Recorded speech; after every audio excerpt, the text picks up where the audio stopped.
ಇವತ್ತು ಮಧ್ಯರಾತ್ರಿ ಮುತ್ತಪ್ಪರೆಯವರ ಮಗ ರಿಕ್ಕಿ ರೈ ಮೇಲೆ ಒಂದು ಫೈರಿಂಗ್ ಆಗಿದೆ. ಅದಕ್ಕೆ ಸಂಬಂಧಪಟ್ಟಂತೆ ಅಪ್ಡೇಟ್ ಏನಾಗಿದೆ ಈಗ ಅಂತ ನೋಡೋಣ. ಮುತ್ತಪ್ಪರೈ ಪುತ್ರ ರಿಕ್ಕಿ ರೈ ಮೇಲೆ ಫೈರಿಂಗ್ ಪ್ರಕರಣ. ಇದೀಗ ಮುತ್ತಪ್ಪರೈ ಎರಡನೇ ಪತ್ನಿ ವಿರುದ್ಧ ಎಫ್ಐಆರ್ ದಾಖಲಾಗಿದೆ. ಅನುಮಾನ ಇತ್ತು ಕುಟುಂಬದಲ್ಲಿ ಏನಾದರೂ ಕಲಹ ಇತ್ತಾ ಅಂತ. ಫೈರಿಂಗ್ ಸಂಬಂಧ ಬಿಡದಿ ಠಾಣೆಯಲ್ಲಿ ಎಫ್ಐಆರ್ ದಾಖಲಾಗಿದೆ. ಮುತ್ತಪ್ಪರೈ ಅವರ ಎರಡನೇ ಪತ್ನಿ ಅನುರಾಧ ಮತ್ತು ನಿತೀಶ್ ಶೆಟ್ಟಿ, ವೈದ್ಯನಾಥನ್, ರಾಕೇಶ್ ಮಲ್ಲಿ ಇವರ ವಿರುದ್ಧ ಬಿಡದಿ ಠಾಣೆಯಲ್ಲಿ ಎಫ್ಐಆರ್ ಆಗಿದೆ. ನಿತೇಶ್ ಎಸ್ಟೇಟ್ ಮಾಲೀಕರ ವಿರುದ್ಧವೂ ಕೂಡ ಎಫ್ಐಆರ್ ದಾಖಲಾಗಿದೆ. ಸೊ ನಿತೇಶ್ ಶೆಟ್ಟಿ, ವೈದ್ಯನಾಥನ್, ನಿತೇಶ್ ಎಸ್ಟೇಟ್ ಮಾಲೀಕರು ಅಂದ್ರೆ ಈಗ ಮುತ್ತಪ್ಪರೈ ಅವರ ಎರಡನೇ ಪತಿ ಅಂದ್ರೆ ರಿಕ್ಕಿ ರೈಗೆ ಚಿಕ್ಕಮ್ಮ ಆಗ್ತಾರೆ. ಅವ್ರ ಮೇಲೀಗ ಕೇಸ್ ದಾಖಲಾಗಿದೆ. ಎಫ್ಐಆರ್ ನಲ್ಲಿ ಅವರ ಹೆಸರು ಉಲ್ಲೇಖ ಆಗಿದೆ. ಆಸ್ತಿ ಹಂಚಿಕೆ ವಿಚಾರವಾಗಿ ಏನಾದ್ರೂ ಕಲಹ ಇತ್ತಾ, ಅದಕ್ಕೆ ಇಲ್ಲಿ ತನಕ ಬಂದು ನಿಂತ್ಕೊಳ್ತಾ ಮುತ್ತಪ್ಪರೈ ವಿರುದ್ಧ ದ್ವೇಷವನ್ನ ಸಾಧಿಸ್ಕೊಂಡು ಬಂದಿದ್ರು. ಮುತ್ತಪ್ಪರೈ ಪುತ್ರ ರಿಕ್ಕಿ ರೈ ಮೇಲೂ ಈಗ ಫೈರಿಂಗ್ ಪ್ರಕರಣ ಆಗಿದೆ. ಮುತ್ತಪ್ಪರೈ ಎರಡನೇ ಪತ್ನಿ ವಿರುದ್ಧ ಎಫ್ಐಆರ್ ದಾಖಲಾಗಿದೆ. ಆಕೆಯ ಹೆಸರು ಅನುರಾಧ ಮತ್ತು ಇನ್ನೊಂದಿಬ್ರು ಹೆಸರನ್ನ ಮೆನ್ಷನ್ ಮಾಡಿದ್ದಾರೆ. ಮುತ್ತಪ್ಪರೈ ಎರಡನೇ ಪತ್ನಿ ಅನುರಾಧ, ಮತ್ತೊಬ್ರು ನಿತೇಶ್ ಶೆಟ್ಟಿ, ವೈದ್ಯನಾಥನ್, ರಾಕೇಶ್ ಮಲ್ಲಿ ವಿರುದ್ಧ ಬಿಡದಿ ಠಾಣೆಯಲ್ಲಿ ಎಫ್ಐಆರ್ ದಾಖಲಾಗಿದೆ.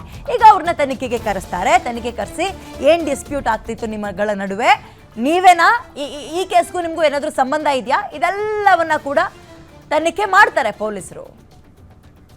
ಈಗ ಎಫ್ಐಆರ್ ಕಾಪಿನ ಕೂಡ ನೋಡ್ತಾ ಇದ್ದೀರಿ ನೀವು. ಪ್ರಥಮ ವರ್ತಮಾನ ವರದಿಯ ವಿವರಗಳೇನಪ್ಪ ಅಂತ ಹೇಳಿದ್ರೆ 19ನೇ ತಾರೀಕು ಅಂದ್ರೆ ಇವತ್ತು ಬೆಳಗ್ಗೆ 8 ಗಂಟೆಗೆ ಫಿರ್ಯಾದುದಾರರಾದ ಬಸವರಾಜ್ BN ಶಾಮರಾಜು ಇವ್ರದೆಲ್ಲ ಬಿಟ್ಟಾಕೋಣ, ಬಟ್ ಪ್ರಮುಖ ಅಂಶ ಹೇಳ್ಬಿಡ್ತೀನಿ ಕೇಳಿ. ನಾನು ಸುಮಾರು 4 ರಿಂದ 5 ವರ್ಷಗಳಿಂದ ರಿಕ್ಕಿ ರೈ ಅವರ ಬಳಿ ಚಾಲಕನಾಗಿ ಕಾರ್ಯನಿರ್ವಹಿಸ್ತಾ ಇದ್ದೀನಿ. ಅವರ ಡ್ರೈವರ್ ಕೊಟ್ಟಿರೋ ಸ್ಟೇಟ್ಮೆಂಟ್ ಇದು. ಹೀಗಿರುವಾಗ ಹಲವು ಸಲ ರಿಕ್ಕಿ ರೈ ಅವರು ನನ್ನ ಬಳಿ ಹೇಳ್ಕೊಂಡಿದ್ರು ಏನಂತ, ತನಗೆ ಜೀವ ಬೆದರಿಕೆ ಇರೋದಾಗಿ ತಿಳಿಸಿದ್ರು ಅವರು. ಮತ್ತು ಜಾಗರೂಕತೆಯಿಂದ ಅವ್ರು ಇರ್ತಾ ಇದ್ರು ಯಾವಾಗಲೂ. ಬೆಂಗಳೂರಿನ ಸದಾಶಿವನಗರದಲ್ಲಿ ಸಾಮಾನ್ಯ ಅವರು ಸ್ಟೇ ಆಗ್ತಾ ಇದ್ರು. ಬಿಡದಿಯಲ್ಲಿರುವಂತಹ ನಿವಾಸದಲ್ಲಿ ಆಗಾಗ ಬರ್ತಾ ಇದ್ರು. 18ನೇ ತಾರೀಕು ಅಂದ್ರೆ ನಿನ್ನೆ ಸದಾಶಿವನಗರದ ರಿಕ್ಕಿ ರೈ ಅವರ ನಿವಾಸದಿಂದ ಸುಮಾರು ಸಂಜೆ 6 ಗಂಟೆಗೆ ಹೊರಟು ಬಿಡದಿ ಮನೆಗೆ ಬಂದ್ವಿ. 7:30ಕ್ಕೆ ತಲುಪಿದ್ವಿ ನಾವಲ್ಲಿಗೆ. ಎಂದಿನಂತೆ ರೆಸ್ಟ್ ಮಾಡ್ತಾ ಇದ್ವಿ.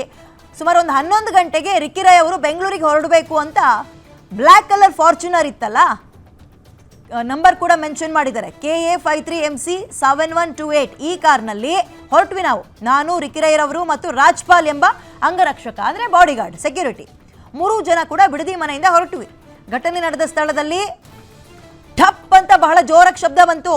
ಸ್ವಲ್ಪ ದೂರ ಹೋಗಿ ಕಾರ್ ನಿಲ್ಲಿಸದೆ ಕೆಳಗೆ ಹೋಗಿ ಟೈರ್ ಚೆಕ್ ಮಾಡ್ಕೊಂಡ್ವಿ. ಸೌಂಡ್ಗೆ ಟೈರ್ ಏನಾದ್ರು ಬ್ಲಾಸ್ಟ್ ಆಯ್ತಾ ಅಂತ ನೋಡಿದ್ವಿ, ಬಟ್ ಎಲ್ಲ ಸರಿ ಇತ್ತು. ಸೊ ಪುನಃ ಅಲ್ಲಿಂದ ಹೊರಟ್ವಿ ನಾವು. ರೈಲ್ವೆ ಕ್ರಾಸ್ವರೆಗೂ ಬಂದ್ವಿ. ರಿಕ್ಕಿ ರೈ ರವರು ತನ್ನ ಜೇಬ್ನಲ್ಲಿದ್ದ ಪರ್ಸನ್ನ ಮನೇಲೇ ಬಿಟ್ಟು ಬಂದಿರೋದಾಗಿ ಹೇಳಿದ್ರು. ಸೊ ವಾಪಸ್ ಮನೆಗೆ ಹೊರಟ್ವಿ ನಾವು. ಸುಮಾರು 1-1.5 ಗಂಟೆ ಆಯಿತು. ಆ ಟೈಮಲ್ಲಿ ಬೆಂಗಳೂರಿಗೆ ಮತ್ತೆ ಹೊರಟ್ವಿ ನಾವು. ಬಿಡದಿ ಮನೆಯ ಗೇಟ್ನ ದಾಟಿ ಹೊರ ಬರ್ತಾ ಇದ್ದಂತೆ ಶಬ್ದ 11 ಗಂಟೆ ಕೇಳಿ ಬಂದಿತ್ತಲ್ಲ, ಮತ್ತೆ ಅಲ್ಲೇ ಶಬ್ದ ಕೇಳ್ತು. ಅದೇ ಜಾಗದಲ್ಲಿ ನಾನು ಕಾರನ್ನ ಚಲಾಯಿಸ್ತಾ ಇದ್ದೆ. ಕಾರಿನ ಮೇಲೆ ನಾನು ಕುಳಿತಿದ್ದ ಕಡೆಯಿಂದಲೇ ಏಕಾವಳಿ ಗುಂಡು ಹಾರಿಸಿದ್ರು, ಅಂದರೆ ಸ್ಟ್ರೈಟಾಗಿ ಗುಂಡು ಹಾರಿಸಿದ್ರು. ನಾನೇನೋ ಎಸ್ಕೇಪ್ ಆದೆ. ಆದರೆ ರಿಕ್ಕಿ ರೈ ಅವ್ರಿಗೆ ಮೂಗಿಗೆ ಗಾಯ ಆಯಿತು, ಬಲತೋಳಿನ ಮೇಲೆ ತೀವ್ರವಾದ ಗಾಯಗಳಾಯಿತು.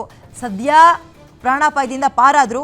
ಅವ್ರ ಗುಂಡಿನ ದಾಳಿಯಿಂದ ನರಳ್ತಾ ಇದ್ರು. ಅತಿಯಾದ ರಕ್ತಸ್ರಾವ ಆಗಿತ್ತು, ಅಂದರೆ ಬ್ಲೀಡ್ ಆಗ್ತಾ ಇತ್ತು. ಕೂಡಲೇ ನಾನು ಗಾಡಿನ ಸೈಡಿಗೆ ಹಾಕಿದೆ.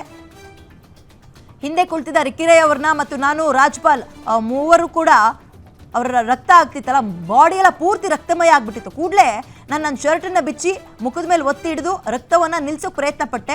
ರಕ್ತ ನಿಲ್ಲೇ ಇಲ್ಲ ಎಷ್ಟಾದರೂ ಕೂಡ. ಸೊ ಅದೇ ಕಾರಣದಲ್ಲಿ ಶೀಘ್ರವಾಗಿ ಬಿಡದಿಯಲ್ಲಿರೋ ಭರತ್ ಕೆಂಪಣ್ಣ ಅನ್ನೋ ಆಸ್ಪತ್ರೆಗೆ ಹೋದ್ವಿ, ಅಂದರೆ ಲೋಕಲ್ ಆಸ್ಪತ್ರೆಗೆ ಹೋದ್ವಿ.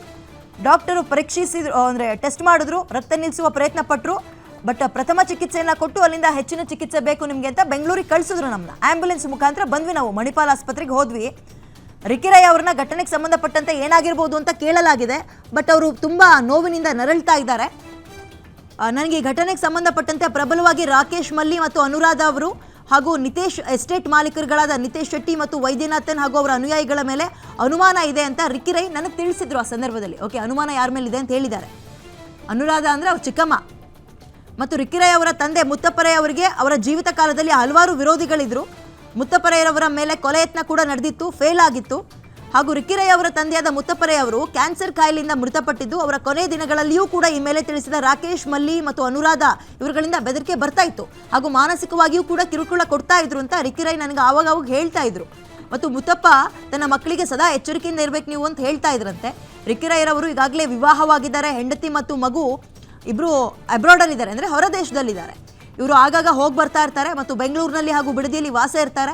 ಈ ಮೇಲೆ ತಿಳಿಸಿರುವಂತೆ ರಿಕ್ಕಿ ರೈರವರ ಮೇಲೆ ಗುಂಡಿನ ದಾಳಿ ಮಾಡಿ ಸಂಚು ಹಾಕಿ ರಾಕೇಶ್ ಮಲ್ಲಿ, ಅನುರಾಧ ಹಾಗೂ ನಿತೇಶ್ ಎಸ್ಟೇಟ್ ಮಾಲೀಕರುಗಳ ಮೇಲೆ ಅನುಮಾನ ಇದೆ ಮತ್ತು ಅವರ ಸಹಚರರ ಮೇಲೂ ಕೂಡ ಅನುಮಾನ ಇದೆ. ಅವರನ್ನು ಕೂಲಂಕುಷವಾಗಿ ವಿಚಾರಣೆ ಮಾಡಿ ಕಾನೂನು ರೀತಿ ಕ್ರಮವನ್ನು ತಗೋಬೇಕು ನೀವು ಅಂತ ವಿನಂತಿಸ್ಕೊಳ್ತೀನಿ. ಯಾರು ಬರೆದಿರೋದು FIR ಕಾಪಿಯಲ್ಲಿ? ಅವ್ರ ಡ್ರೈವರು. ನಾನೊಂದು 4 ರಿಂದ 5 ವರ್ಷಗಳಿಂದ ರಿಕ್ಕಿ ರೈ ಅವ್ರ ಬಳಿ ಡ್ರೈವರಾಗಿ ಕೆಲಸ ಮಾಡ್ತಾ ಇದ್ದೀನಿ. ಆ ಘಟನೆಯಲ್ಲಿ ಏನೇನಾಯಿತು ಮತ್ತು ಅನುಮಾನ ಯಾರ ಮೇಲಿದೆ ಎಲ್ಲದ್ರ ಬಗ್ಗೆ ಅಂಶವನ್ನು ಮೆನ್ಷನ್ ಮಾಡಿದ್ದಾರೆ. ಕುತೂಹಲ ಮೂಡಿಸ್ತಾ ಇರುವಂಥದ್ದು ಈಗ ಅವರ ತಂದೆಯ 2ನೇ ಪತ್ನಿ ಅನುರಾಧ ಅವರ ಹೆಸರನ್ನ ಮೆನ್ಷನ್ ಮಾಡಿದ್ದಾರೆ. ಆರಂಭದಲ್ಲಿ ನಾವು ಮಾತಾಡ್ತಾ ಇದ್ವಿ ನೋಡಿ, ಕುಟುಂಬದ ಕಲಹ ಏನಾದರೂ ಇರ್ಬೋದಾ, ಡಿಸ್ಪ್ಯೂಟ್ಗಳಿತ್ತ ಆಸ್ತಿ ವಿಚಾರದಕ್ಕೆ ಸಂಬಂಧಪಟ್ಟಂತೆ ಇರಬಹುದು ಅಂತ. ಸೊ ಮೇಲ್ನೋಟಕ್ಕೆ ಇದು ಗಟ್ಟಿಯಾದಂತ ಕಾಣಿಸ್ತಾ ಇದೆ.